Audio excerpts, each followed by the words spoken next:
And my other little question is, I'm doing so good all the time. I'm happy most of the time, and I'm pretty sure I know the answer to this, but I get little annoyances or ornerinesses, and it bothers me more now to feel a little ornery than it used to bother me to feel depressed for a day. And so I want to keep getting, yes, more higher, more often, and I think I'm just doing it. A little bit of negative emotion goes a long way. It does. Once you've tuned yourself into the higher frequencies. And so here's what's happening. At this vibrational relativity again, once you have tasted this connection, and once you have worked to hold yourself there more, your emotional set point becomes activated there more of the time. And then when you dip into those lower frequencies, it's just like you're sticking out even more. It's a very good indicator. And it falls into something that we really want you to hear, which is you get the sense that from despair that revenge would feel pretty good. And we would encourage you to not take revenge, but find the vibration of revenge. Hopefully you'll move out of it before you take action, but find the vibration of revenge because it is better for you than where you were before. And then as you move from revenge into anger, anger is a nice place because there's lots of flexibility within it. There are those things you're really angry about and those things that you are less angry about, so there is some movement there. But as you move up this emotional scale, there is relief every step along the way. As you make the next step, you feel the resistance falling away, and the sensation is one of relief. And so we want to say to you that your capacity to continue to expand never ceases.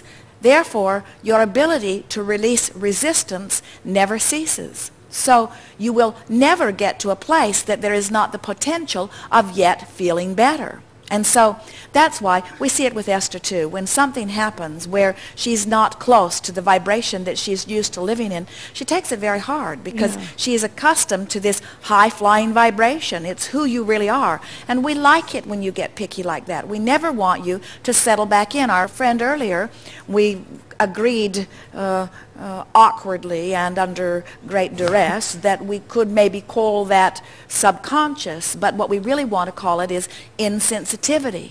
Insensitivity to vibration. And so a sensitivity to vibration will give you more information, but that's good information. You see, what's happening is as you move through contrast and you define more of the specifics of what you prefer, those specifics become absolutely possible. And wouldn't you rather live the specifics, the specific details that you have honed out rather than a general manifestation? Wouldn't you like your manifestations to be exactly what your life experience has pointed to you? And isn't it ever so much fun to be deliberately involved? Don't you just love the feeling of contrast, which gives you some clarity? And at first it just doesn't feel all that good, but then you turn to the idea of the clarity and you let your thoughts move around that, and then you become one with those thoughts, and then you fill in the gaps a little more, and all of that is a life-giving process. And then you feel yourself coming into alignment. You can actually feel it vibrationally click into place, and now, even though it hasn't manifested, it doesn't matter because the idea of it is so life-giving to you.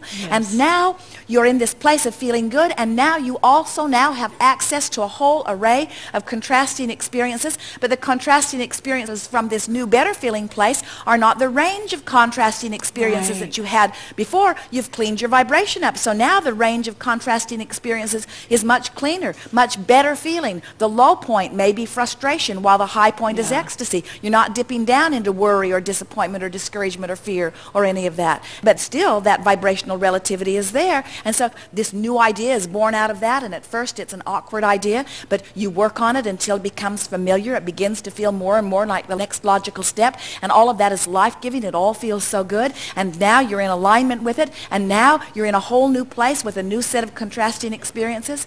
You can parlay yourself into such fabulous feeling emotions. In other words, you don't need ecstasy and agony in order to carve out your life experience. You can have ecstasy and less ecstasy. You can say it is fabulous and even more fabulous. You can say I'm full of love and like. In other words, you don't have to move into not good feeling emotions. Now we acknowledge that you do, human dear hearts, you do tend to launch more dramatic, rockets of desire from broader ranges of contrast. Right. And frankly, a lot of you seem to like the drama of that. In other words, there's something sort of exhilarating about really knowing what you don't want, which really helps you to know what you do want. And sometimes you tend to like the struggle of climbing out of the hole. It makes you feel worthier and more vigilant. And it makes for good books, because your society loves it when you have been in a terrible place and you climb out. In other words, audiences stand to their feet and applaud, where we're encouraging you to get up here in this happy place and just be happier, happier, happier, happier, happier. Right. But they don't write many books about that. Well, when I was a kid, people always said, you're overly sensitive, you're too sensitive, and now I can see that that level of sensitivity I have, I'll be able to crawl out of this hole of joy into, you know, when you said on the last cruise there's a relief from joy, that was like the most profound thing I'd ever heard, and now I'm just... Well, you said it to us from your true point of knowing when you said, things that should only bother me a little bother me a lot. So what's happening is a person could theoretically have this range, desire over here and vibrational habit of thought over here. Then your low point could maybe be anger and your high point could be love.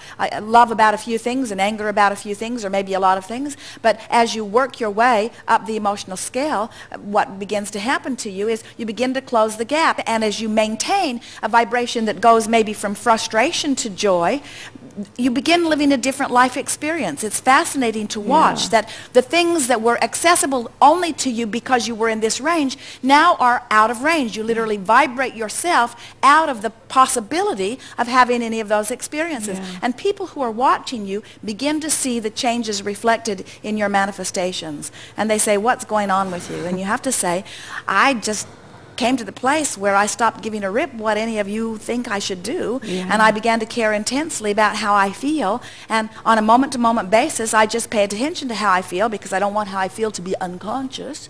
And as I am aware of how I feel, I am now deliberately moving myself consistently into a better and better vibration, so that more of the things that have been held for me in vibrational escrow are flowing into my experience, and there is such a steady stream of wonderful stuff flowing in that I'm no longer worrying about the things that I want that haven't yet flowed in, because I'm frankly pacing myself through all this good stuff. Yes. Thank you very much. Yes, indeed.